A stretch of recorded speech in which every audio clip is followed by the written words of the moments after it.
کیا آپ جانتے ہیں کہ جب ہماری مائیں بوڑھی ہو جاتی ہیں تو ان کے جوڑ کیوں درد کرتے ہیں؟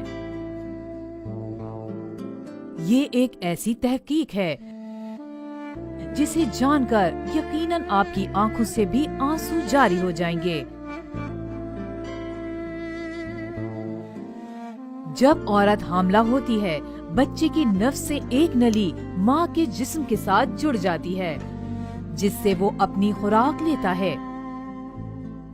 اگر ماں خوراک نہ بھی لیتی ہو تو بچہ ماں کی ہڈیوں اور جوڑوں سے اپنی خوراک لیتا ہے، جس کی وجہ سے ماں کی ہڈیاں اور جوڑ کمزور ہو جاتے ہیں،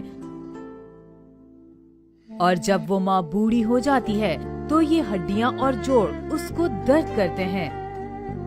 اور ہم میں سے اکثر لوگ ماں سے کہتے ہیں کہ آپ نے ہمارے لیے کیا ہی کیا ہے۔ اپنی زبان کی سختی اس ماں پر مت دکھاؤ جس نے تمہیں پال پوس کر اس قابل بنایا ہے۔